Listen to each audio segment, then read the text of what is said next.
ముందుకు వస్తుంది అంటారు. Congress party will be supreme. జనసేనతో లాభం ఎవరికి నష్టం ఎవరికి ఉంటుంది? 2019లో ఏమి జరగబోతుంది అని ఈనాడే చెప్పే పరిస్థితి లేదు. ఏ పార్టీ ఎవరితో పోతారో, ఎవరు ఏ విధంగా పోతారో. మీరైతే ఎవరితో వెళ్ళాల్సిందే. It is too early. మీరైతే వెళ్ళాల్సిందే కదా. ఎవరితో ఏం రూల్ ఏం లేదు. వైసీపీ చేర్చుకుంటుందా మిమ్మల్ని? రూల్ లేదు ఉంటాను.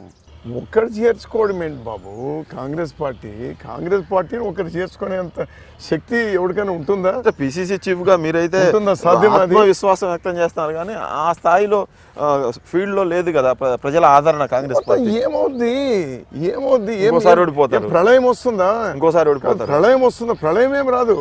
బట్ జనం వచ్చేసి కాంగ్రెస్ లేని దాని యొక్క నష్టం ఏదైతే వాళ్ళు చవి చూస్తా ఉన్నారు. కాబట్టి వీలున్నంత త్వరగా కాంగ్రెస్ పార్టీ రావాలి. సార్ వైసీపీ తోటి కాంగ్రెస్ కలిసిపోతేనే ఆ పార్టీ కానీ మీకు కానీ మనుగడ ఉంటుందనే ఆలోచన ఉందా? మొత్తం రాజకీయాలు చూస్తున్నా 2.5 సంవత్సరాల చంద్రశేఖర్, ఈ విషయాలు నువ్వు నన్ను ఎప్పుడు అడగాలంటే 2019 జనవరిలో అడగాల.